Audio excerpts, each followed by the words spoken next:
Samanu Saha Yuben. Senin Saha Yuben. American Mongolian barbecue. Is it even authentic? Sheep fat, basically. Yes. So it's kind of weird. I was crying every time I would come home from school. Mongolia, traditional handmade uniforms were number one in fashion. Welcome back to the American Dream Podcast. I'm your host, Ekaterina, in a studio with Khulan from Mongolia. Did I pronounce that right? I always ask my guests ma'am. first question. Khulan, right? Yes, in English, Khulan, and if it's Slavic or Mongolian, Khulan. Khulan. Okay, so Khulan from Mongolia. Welcome to the American Dream Podcast. Thank you for visiting me. Yesterday, I was researching Mongolia, and the top three, I don't know if it's facts or myths I learned about Mongolia, where that Mongolia doesn't have any coins. There is no cats in Mongolia and no vegetarians. I can totally see that. It's a very good point. I don't know if this is true or not still in 2024, but I will learn about it as we speak today. So share a little bit about your background first. Let's start with your story. Sure. So I moved here, United States, when I was 15. And originally I was born and raised in Mongolia. During the summertime, I actually spent a lot of time in Moscow and Moscow? Poland. Yes. What? So actually, I grew up very close to European culture as well.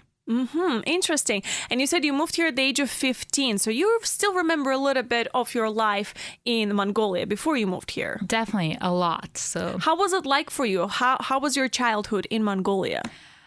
I grew up in upper middle class, and my parents were well educated. They actually went to school in Russia and studied engineering in 7 years in Ukraine and 1 year in Moscow. So I really had a great, grown up, great childhood. Of course, I remember all the way through until 15th. And whose decision was it to move to America? Where did that idea came from? So I would say it was my dad's decision. My dad's job, he traveled around the world and he always, loved Europe, but somehow he really loved America. He always wanted us to go to a different country and abroad and learn about the culture and language. So he wanted us to be, my brother and my sister, to be bilingual. So you're 15 years old. Your dad comes up to you and says, Khulan, we're moving to America. What were your feelings? Well, actually, they didn't exactly say it like that. What happened was my dad and my brother went to San Francisco, and before I moved to state, and they went to English, it's called TOEFL class. And I knew that my dad wanted my brother to go school in America, and he was preparing for him. But when they presented to me was, we're going to go visit. So originally, I came in with my mom and visiting my brother, and we had family and friends went to, our faraway cousin went to Evangel. So they were looking for, college, and they suggested Springfield, Missouri is a great place for college students. So you moved here for school and educational opportunities. Yes. Originally, I was kind of visiting, and then my parents, my brother accepted decided to go school, MSU, and transferred from San Francisco. And my parents were, well, why don't you go to high school and learn your English and stay with your brother? So how did the rest of your Mongolian family react to that decision? I can't remember a whole lot. I think, it was very normal in my family. We traveled, and I also traveled, and just it was kind of normal situation. So I don't think they reacted much. Did you have any expectations when you were moving to America?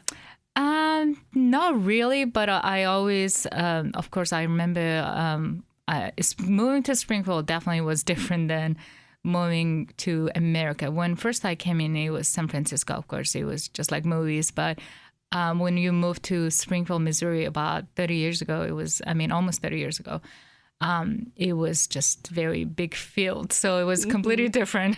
Little culture shocking. Culture shocking. So was it disappointing for you in a way? Or was it like, this reminds me of Mongolia because of the fields? Yes and no. Part of it, I was just as a 15-year-old, I'm sure I was thinking it's going to be a big city and fun, and like thinking of Chicago, and like you've seen it in the movie, it was all this field. I'm like, I don't speak any English. Who I'm going to hang out? And so I was a little bit disappointed at that time when I was young. But then how did you adapt to the culture? Well, I didn't really had a choice. I feel like my parents were like, well, in growing up in our culture, we listen to our parents and respect. So I just kind of, okay, I guess this is what I'm going to do, is stay with my brother. And my parents suggested that, just stay in a year, and then year turned to, I decided to graduate my high school, and then I decided to go college. So, and at that point, I did adopt it, and I enjoyed it. So I just stayed. So Mongolian culture is pretty conservative, right? Correct. It's very you respectful to your parents. You're not going to say anything, against their word. You're going to do as they say. And then you move to America, where there's lots of freedom and not as many children listen to their parents. How was that different for you? When you were 15, you're a teenager, you go through those rebellious years where you don't want to do what parents tell you anymore, but you're in America where there's freedom and other kids get to do what they want, but you don't. How was it like for you? Well, absolutely. I honestly, I'm the youngest of my family, so I know my brother and sister was always rebellious in that time, so I kind of learned not to be. So growing up, I'm always, I loved people, I was easier to adopt the things than most people because of my summertime spent in Europe and traveling. I already exposed to it. I would say moving to high school wasn't fun. And I would not suggest. I remember I used to get upset with my parents, like, how could you guys do this to me? But then I knew that in my culture, parents always have the best interest. So in a way, I also understood. But I definitely a little bit struggled beginning because I was very homesick. I think it took me almost 3 years to finally adopt it. So I knew that I was like, okay, well, I got to learn English fast so I can make some friends. And I wasn't being shy person. That kind of helped too. So. How did you learn English fast? Do you have any pro tips for our listeners?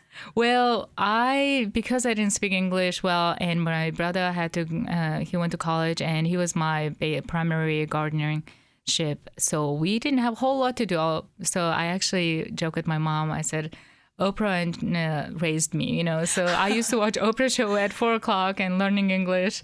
And I just memorized 10 words a day. And I tried my best to memorize a lot of work and homework and try to do, I was very independent as I was growing up. And quicker that I learned, I realized I can make better friends. So Speaking of friends too, I moved here at the age of 16 too, so same age, and I remember for sure that I was crying every time I would come home from school because I couldn't make any friends. I did not speak English. I couldn't understand how I'm going to pass all of those quizzes, exams, and classes to graduate high school. And there was 12 grades here in America. There was 11 in Russia. So I was completely upset about everything. I did not want to live here anymore. I was very angry at America, but now I'm thankful. And I was going to ask you, what was the main thing you've missed about your homeland when you moved here? Definitely my friends, because at that age, being a teenager, I missed my friends that I grew up and we were very close, and somewhat food too. And of course, my mom, beginning of the time, she stayed, and then on and off, she wasn't. And I always homesick. My brother will cook whatever he can. So, yeah, I actually had a friend in ESL program, and they were so kind, picked me up every weekend, even though I didn't speak English, and introduced me about American family. And I'm actually friend with them still now this day. Interesting. And it's now been 30 years since you've lived here in the U.S. How has your life changed? How has you established here as an American citizen, probably at this point, right? Actually, I haven't applied my citizenship yet, but I do have my green card. Okay, so legal resident of the United States. Yes. So how has your life established here in America? Well, definitely a lot. Because I didn't have a lot of Mongolian community besides my cousin, and it was a lot easier. I didn't have any distraction, and I knew some point I learn, I wanted to get to know American culture and friends, and I was like, better that I learn English. I didn't have a struggle to adopting it, probably because of I was exposed to traveling. So, but I definitely did homesick. So what was your biggest challenge here, besides your friends and obviously language barrier when you were moving here as a 15-year-old girl? Transportation. In Mongolia, I think a lot of the time people drive, I believe 18 or 20 or not 15 or 16. So I had to wait on my brother done homework, and then whenever he has time, he's able to, take me somewhere. So I always had to rely on him. But as soon as I turned, I think 16, I was like, I'm just going to take a driving test and I'm going to drive. Do people approach you and say just ridiculous things about Mongolia ever? Any stereotypes maybe? Not really. I know sometimes people jokes about, being Genghis Khan and... I was going to say. But nothing rude I can think of. But I have, things has changed. But I remember when I moved here, and a lot of the time people seem like only Asian they think is Chinese. And that has changed a lot. And I was like, well, there's so much different Asian culture in Asian, countries. And I don't know why Chinese were very popular. So, but I didn't, I was very open-minded and I adopt things. So I didn't take it up personally. I just knew that it was not exposed. And you're also a business owner. Yes, Share a little bit about your business. So I own a Cashmere Nail Brow. It's in Springfield, Republic Road located. My salon is a little bit very unique. It's a more spa, and we're actually moving to clinical direction.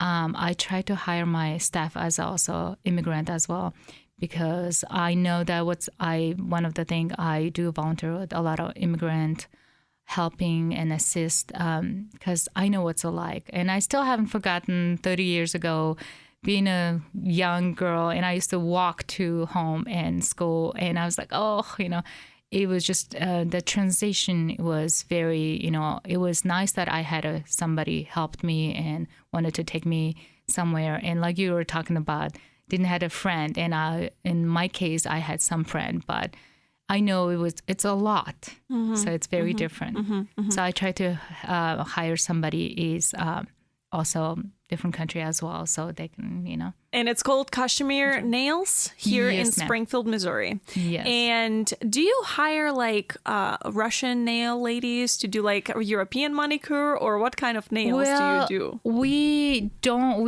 are about to offer Russian manicure. It's funny because it's been very popular. I don't know if we do stay in a state of the art trend. I do travel to every educate myself on all the what's current, what's not, and shows. And I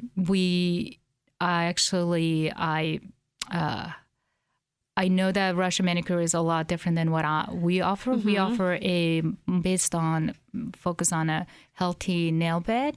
And so we educate our clients, and we have about almost 300 clients. A lot of we are structured differently. So a lot of the time we focus on health nail bed. And we're much more eco-friendly. And actually, we're about to be exclusive to European product. It's actually originally from Russia, but and manufactured and invested in Prague. And I went there last year, and it's amazing product. And a lot of the time, people, they don't know Springfield.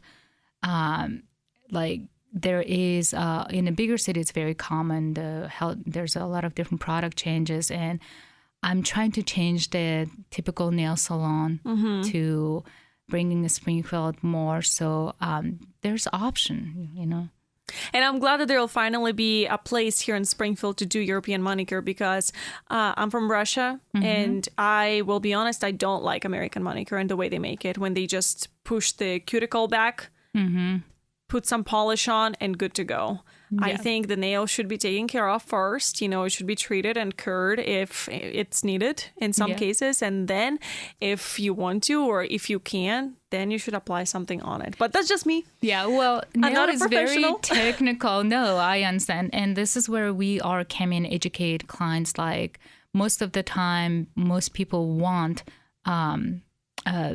they want the best, but they don't know. So this is where our salon is a lot different. When I looked into Russian manicure, it's almost perfect cuticle and it's artificial. So we do offer artificial product, but I looked into how can I be incorporated our culture and also focus on the health nail. So sometimes there's a difference between some people cuts too much on the live tissue and not recognizing. But I figured out there is a way I can incorporate it. Still, it's not damaging the cuticle and then not damaging the keratin top layer of the nail. So, do you guys have a slogan on Kashmir nails?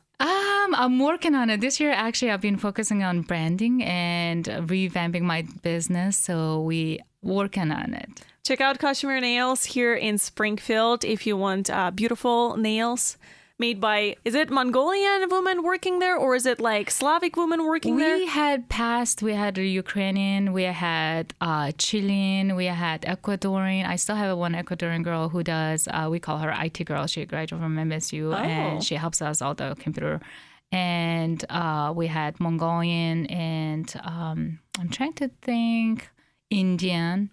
And so, also I try to hire some Americans and then mix with different cultures so that way they can learn from each other.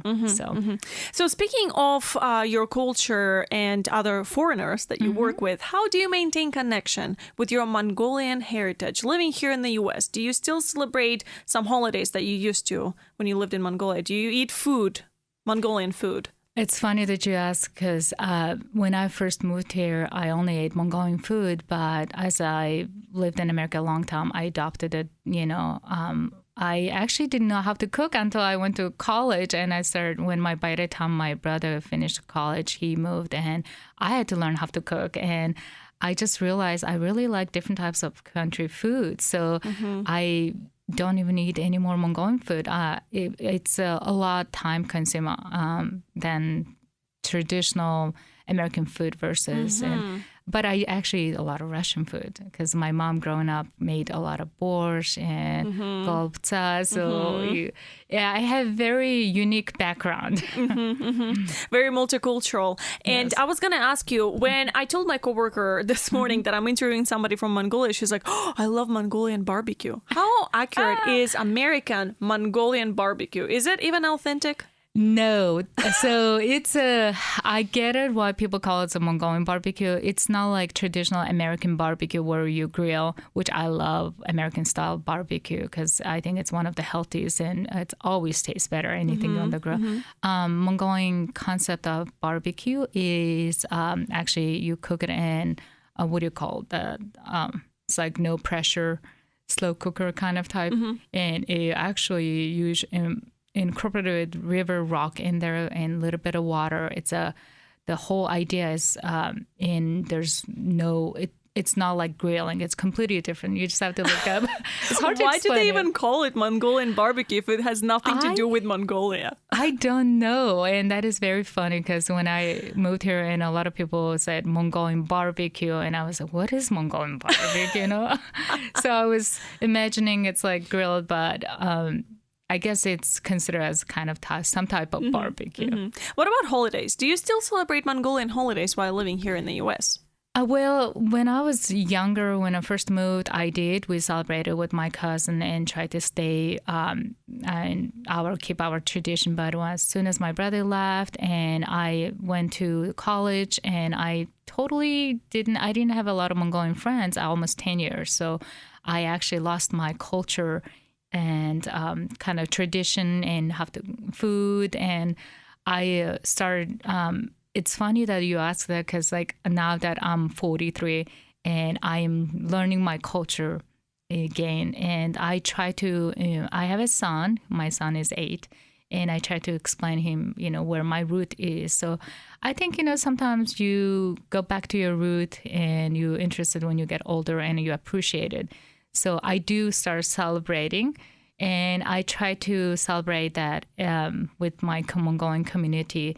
But it's just been working and volunteering and being single mom. Sometimes it's hard to find the time. So it's very interesting for me to listen to you talk about your journey, because I apply it on me. We moved here at the same age, and I'm kind of like, is this going to be me in 30 years? Am I going to lose all my Russian culture? Am I going to have a perfect English like Khulan has? Well,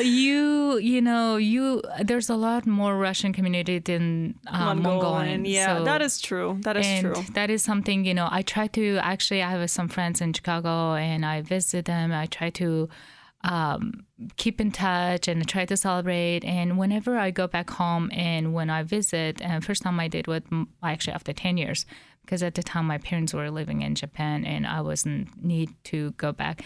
But I learned more and more. So, what has been in those 30 years? It's a 3 decades. It's a very long time. What has been the biggest, proudest moment in your journey living in America?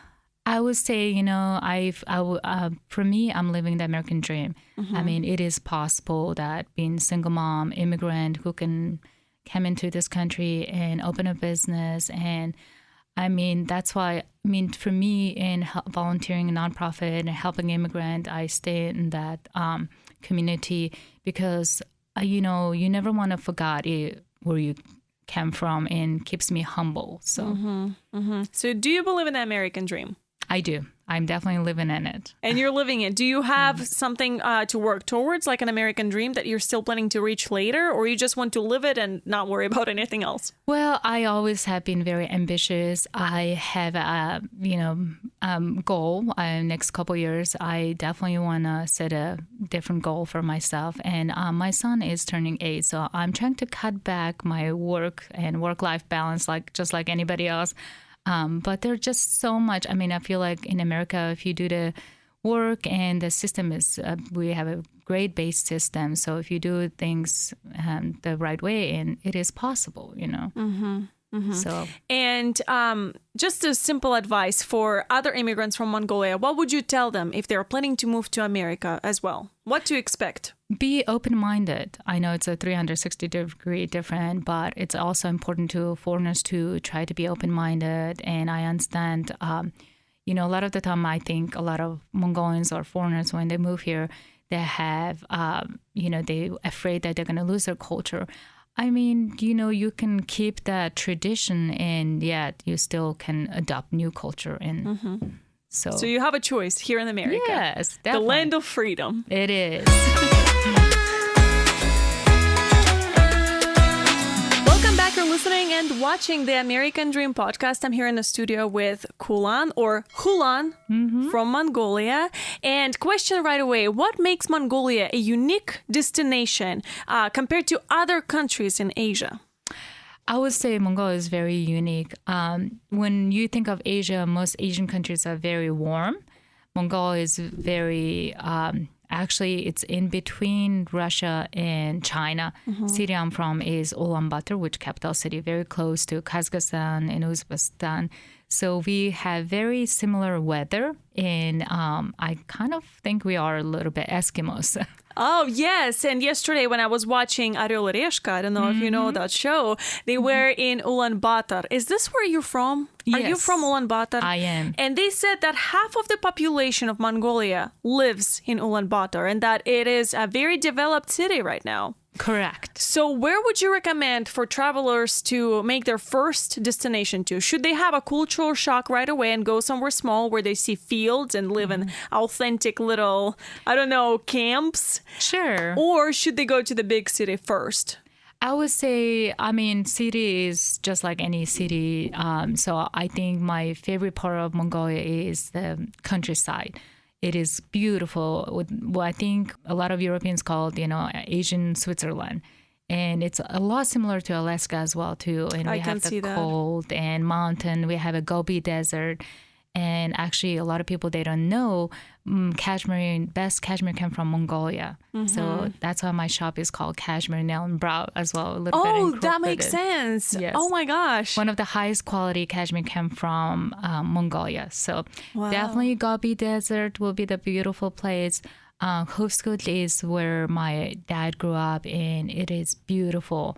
And I've been there when I was so young, but I don't remember. So I definitely, older you get, you appreciate those beautiful areas. So my dad has a cabin in, it's almost 8 hours a drive. And I don't think the airplane, it's the middle of nowhere. And that's his man cave. And I have actually not been there, and I would love to go. And it is so, there's some areas are very untouched, and Mongolians are very nomadic people. So there will be good one. How accessible is it to travel to Mongolia? If, let's cover all of it. Let's cover money.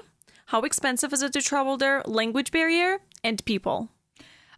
It's very accessible. You can go through Europe, and especially summertime is a tourist season. You can go through from Dubai, and you can go through from Germany and Japan and China.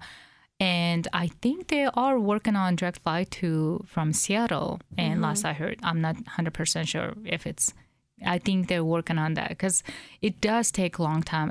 You have to go through 30-hour, total day with the delay, 30 hours in almost 2 days. So I cannot imagine. And cost-wise, I would say in a city is very expensive.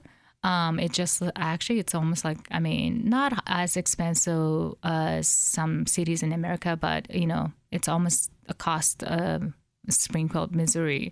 But then in the countryside, there's a lot of options, and there's a lot of tourist company. If you look it up on Google, a lot of people, Ulan Bator in capital city is a lot of people speak multiple language. So there's my best suggestion is hire a translator and ask, because there is I think outside of the city it's much reasonable and it's beautiful. Because in the travel show they did mention that if you want to visit Mongolia, make sure you know a little bit of Mongolian language. Definitely. Not a lot of people speak English or Russian there. In a countryside, because I think countryside, a lot of the countryside people live in old school, like they don't, most of them nomadic lifestyle. So that's why it's important to hire a translator. Otherwise, it's a like open field. There's off-roads and you can easily get lost. It can be, it's a huge country, actually. So, but in city, you don't have to worry about it. A lot of people speak multiple language. And in the first half, I mentioned that there are no coins there. Is that true? That is true. I never thought about it. That's I didn't even realize it is paper coin, I guess, Yes, only paper money. And they used to have a coin. Growing up, actually, I used to collect a lot of coin, and my dad, of course, he traveled all over Europe, and I always saved the coin. I don't know why it was a fun thing. What about cats? Is that true that there's no cats in Mongolia? Yes. And can you share a little bit about why? Well, I don't know why, but it is I'm thinking because it's a really cold country, I don't think, dogs are much more, adaptable, and maybe because we have a Mongolian traditional dog, it's called Banghar. And they are actually, it's almost like Alaskan dog. They have a very thick fur, and they can actually stay in negative weather. And a lot of the Mongolian dogs are actually in the countryside. They have duties. They help, country people to help them, protect them from wolf, because countryside versus U.S. and Mongolia is so different. I mean, it's open field, and there's no, land war, fenced yard. So I think that might be the reason. But I also know a lot of Mongolian growing up. A lot of Mongolians, they have this bad reputation about cat. I'm not like that. I was very close to my best friend. A couple of my best friends growing up and was half Russian, Mongolian, and they always had cats. So I was to it, but yes, a lot of Mongolians don't prefer cat. I don't know why. Huh. And they also said that in Mongolia, it's a bad superstition or tradition that you should not plant anything on the ground. You should not dig the ground. You should not mess with it, which is why there's no bread, seeds, fields. I don't know what they're called. And there's no mice. Yeah. That's why there's no cats. I can see it, and Mongolians are very superstitious people, almost like American Indian, and we do have a very similar to American Indians, and there's certain time you can touch that. You have to request, touching. They believe in nature, and I don't know how whole it all works, but I know the Mongolians are very, very superstitious. Mm-hmm. What about shamans? They also said that there's lots of shamans there in Mongolia. Yes, certain lots part of rituals. The country, Provence, like Hufskud, has a lot of shamans, and they are very keep it tradition. So yes. And the last time you were in Mongolia was how long ago? It was actually almost 5 years ago. 5 years ago. Was it your first time after you immigrated, or? No, it was, I went, I tried to go often as I could after 10 years. And I went, when my brother and sister moved back, they ended up get married, and I wanted to see my niece and nephew, and they're important in my life. And then when I had my son, I took my son twice, making sure that I stay in, understand Mongolian culture. But he was very little. Of course, then pandemic happened, and I have not been, but I'm planning on it next year. What did you think of your homeland when you visited it for the first time after you immigrated? Well, was it like a backwards cultural shock for you again? Every year, every time I go back home, and there's a time I was going every year almost, and every year Mongolia, especially Ulan Bator, is growing so fast. It changes super fast because it's a developing country, and there's something about your root. I mean, I would say America is my home too, but anytime I feel a little lost or going through a difficult time in life, I go back home and see my family. Something about it just resets me. Let's talk a little bit about Mongolian people now. For American people to travel to Mongolia for the first time ever, and they, start to make communications or connections in Mongolia, how welcoming are people in Mongolia for tourists? Mongolians are very welcoming people, and I would say they have very kind heart, and they're very, giving. I know they're very conservative and shy, but maybe it doesn't come off. But I always feel like a lot of the time in our culture, when you have a guest coming and they welcome there, they give everything what they have the best. And I love that about Mongolian culture. Especially you go to countryside, they don't even, you don't have to speak English. They are very inviting. So, What are some unique traditions or festivals to witness while in Mongolia? Maybe a time of year when a tourist should go to Mongolia? That's a good question. So Natam is one of the biggest Mongolian traditional holiday. It's must see. In that time, you definitely want to purchase your ticket ahead because it's in July. 3 days. There's a horseback riding, archery, and wrestling. So it's a really major event. A lot of Mongolians wear traditional dress. Almost everybody, and a lot of tourists there at that time. It's one of the beautiful time to visit. So I would highly suggest Natam, but just make sure plan it ahead. Otherwise, that time might be hard to book hotels. And Mongolia is a big country, but Ulan Bator is small. And what food to try while in Mongolia? What is the traditional Mongolian dish? So when you talk about Mongolian food, it's very, I don't know if you see Marco Polo, it's very barbarian. Lots of meat, a lot of, sometimes it's almost like Moroccans, we eat yujan, some certain type of food. Both is traditional food. It's a basically steamed dumpling. Or hoshur is the fried. It's a Spanish version of Inca Palanada or the fried. So I think that is very common. Those two are definitely. What, in your opinion, would be the reasons why somebody would travel to Mongolia? What is it about Mongolia that would be interesting for Americans to see? Well, definitely Gobi Desert is so unique. I think it's, we have mountain, we have desert. It is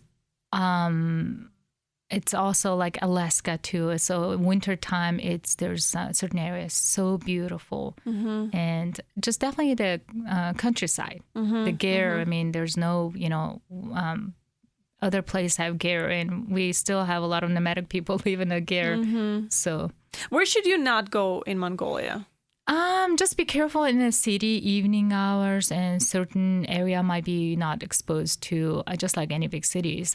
You just be mindful, and I would say bars in late hours, because I think that's when a lot of, I don't know, I heard, but, I try to be mindful about not taking random taxi or any. It's a capital city. So there's some crime, and maybe, midnight life is anywhere else. It's probably dangerous, What about transportation in Mongolia? Should you rent a car? Should you go on a bus? Should you get taxi? Definitely don't drive. It is very wild driving in Mongolia. I can't even drive. So they actually highly suggest it to tourists, and that is one of the dangerous thing. I would say there's a taxi service. It will be the best, and you can download, and just like anything else, we have an app too, and then you can make sure that is legit taxi company. And funny that you ask about the taxi, because there's sometimes Mongolia is close to Europe, and actually some of the taxis are Benz made of. So Benz is much reasonable car versus in America. And there's a lot of Toyota Priuses in Mongolia too. Why? Well, I think it's more because of city. It's a small, practical car, and I think it's really. I know we are such a big country, but I think it's almost like they need to expand, because it's crowded with the cars, and I don't think they estimate a whole 80% of the country, population live in a city. So that might be, I think they're working on developing and better. So land in Ulan Bator. Talk to Mongolian people. Be prepared to not have any coins there and not see any cats there. What about some off the beaten paths and hidden gems of Mongolia? Something that tourists often overlook. I would definitely say spas are great. I mean, I know it's like I don't think, Mongolian, it's almost like European influence Asian spa. So because I'm also in spa business, maybe that is something. I think there's a lot of them live in a gear, and there's a lot of tourist companies and traditional gear, and they offer, and it's just so unique, And what is something that everyone should bring with them after their traveling experience is over in Mongolia? A souvenir or an experience? I would say the Mongolia has a beautiful some jewelries and made of Mongolian traditional. It's very unique, so that is always a nice gift. My shop, it's a Kashmir, has a Mongolian symbol. It's an eternity symbol, and they have all this earring and made of stuff, and it's just beautiful. It's very unique, so. I think it's a good gift for anybody. Any experiences to see, like maybe a concert? Or I know that some Mongolian people sing with like their throat. Yes. I don't even know how to imitate it. You probably just have to Google that. What is it called? So throat singing is very traditional, and that is definitely, I agree. There's a lot of, in the capital city, offers a lot of Mongolian traditional music band. I can't remember the exact name. If you look it up, that is definitely, there's traditional, a lot of dance and music and singing. A lot of good museums, like old, very ancient, when back in days, kings, queens lived in. So they kept it. There's some few museums definitely must see. So. And do you speak a little bit of Mongolian still, or? I do speak Mongolian. I have a hard time sometimes writing, because I haven't been I didn't need to for almost 30 years. So. And before we step into a break, what is the sentence that everyone should know in Mongolian language before they go to Mongolia? Something simple to learn. Definitely, restroom. I think it's important to know every country. How to say restroom in Mongolian? Nol. Easiest way is nol. Nol. Yes. Nol, okay. We actually share the same alphabet as Russian, except there's a couple letters it doesn't have it. So for you, probably easy to pronounce. Nol. And how to say hi, how are you? Sambenu senim sahin yuben. Samanu saha yuben. Senin sahin yuben. Okay, Samanu saha yuben. Yes, it's Mongolian is a very difficult language, I think, my opinion. I don't know why you think it's going to be easy for me to pronounce. I cannot roll my tongue in my throat like you just did. It's like a like Russian, okay. you know. Samanu sahar yuben. Yes, you probably will do way better than a lot of American people because you have that, you know, R and we can twist. So, if I write it down, we actually use the same alphabet as Russian, and so you could probably read it. But we also have a Mongolian old script. It's very unique, and not every Mongolian knows, and it's a little bit lost in art. So I'm glad my grandpa taught me. I can read it slowly, but I cannot Good write. luck. If you're going to go to Mongolia and you want to learn Mongolian language, God bless you. That's why I said it's best to hire a translator. A lot of students can, you know, they speak nowadays like multiple, you know, school teaches English as well. So.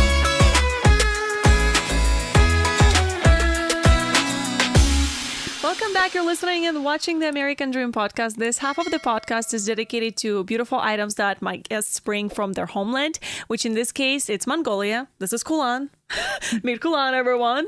And usually I ask my listeners to stop listening to us on SoundCloud and Spotify and go to our YouTube, the American Dream podcast on YouTube. You can just look that up and see all of these items that we're about to discuss and talk about. So, Khulan, what is the first item you want to share that reminds you of your homeland the most? I would say Mongolian traditional dress. Mm-hmm. It is came a long way. It's all handmade, and it's a very, actually, growing up, a lot of my grandma made all my traditional dresses. It's very unique, and now that in modern world, there's a lot of companies making it modernized and accessible for a lot of younger generation to wear it as actually like shirt and vest. Mm-hmm. I don't know if you saw Olympic this year, Mongolia, traditional handmade uniforms were number one in fashion. Oh, interesting. I did not know that. Mm-hmm. And what does it represent? Why is Mongolian clothes look like that? Well, there is a winter dress. It's called the Mongolian traditional dress. It's called del. So there is winter one and summer one. So the winter one has actually fur, and whenever Mongolia wintertime, it drops down to -40. So it actually keeps them warm. Celsius, right? Yeah, Celsius. Okay. Yeah. So I think that has a lot to do with that. Mm-hmm. So. Not exactly 100% sure, but mm-hmm. it is become modernized where we have vest, and so now modern days you can even wear it mm-hmm. as even just every day. It also reminds me of the Japanese kimono. I can see that. The belt and mm-hmm. the style of it. I think they're supposed to be intended to keep it warm. The belt is. Mm-hmm. I remember when I was younger, my mom's like, "Wear the del because it's gonna keep you warm and make sure you're tight." So. Mm-hmm. It just keeps it warm. On the same photo, I saw earrings, but mm-hmm. they were very long. Yes. Why are those earrings so long? And are those also from Mongolia? Yes, ma'am. My best friend in Mongolia, she actually, she's amazing. She always sends me a lot of traditional stuff. And that is the day she actually sent it to me in the earring. It's all handmade. We use a lot of turquoise, and we use a lot of pearl as well. It's kind of traditional, just accessory. Mm-hmm. I'm not 100% sure why they make it long, but it's a lot of, some of them are shorter, obviously, but I really like how it's long. So, mm-hmm, mm-hmm. Is it only for women? Do men have any accessories too? Yes, they have a different accessory, but not like earrings, like what I was wearing. And Mongolian guys have different belt, and they have a more... I don't exactly 100% sure. I guess I never paid attention, guys, outfit. How expensive is clothes in Mongolia, like a traditional outfit like this, in dollars? It can be really expensive, up to probably, I think, even 500, because depending on the silk, it's originally, you pick one of the finest silk to make, higher the quality of silk, it's going to be more expensive. And you said this dress was shipped to you. Yes, my best friend, my childhood best friend, who he lives in Mongolia, always sends me the best of making sure I, appreciate the things in our culture.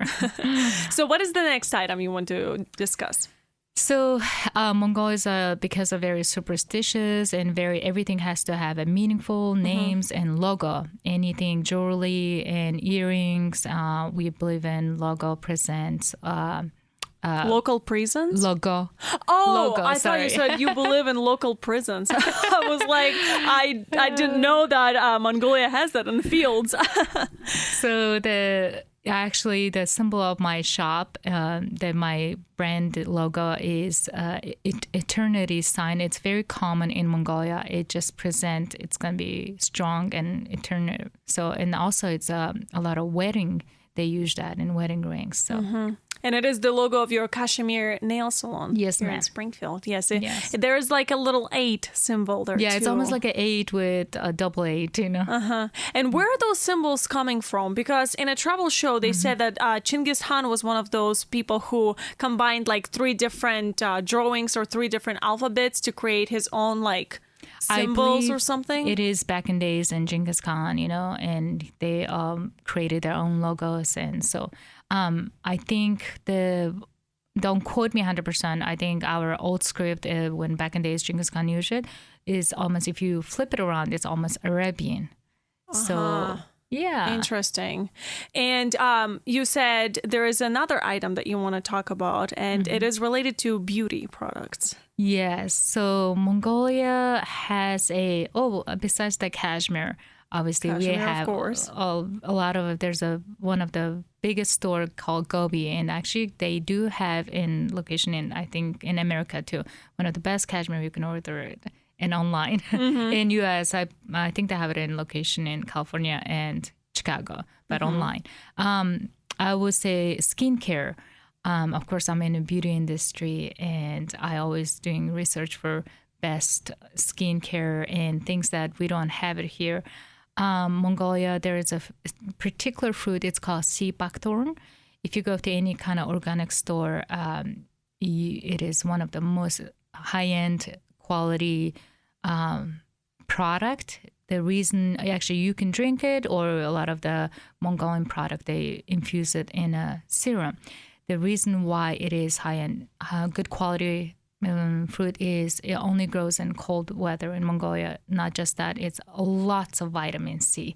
It's almost, double triple the 10,000, So I think that I remember whenever I had my son, I was so hydrated, and I was definitely older mom, being 36, and I didn't have to restore my skin. And the Mongolian particular serum, which again, my best friend actually sent me to, and that was the best hydration serum. Wow. So I'm thinking about carrying that in my shop. And there's also sheep, there's a fat area. It's kind of like a Russian sala, and what do you call that?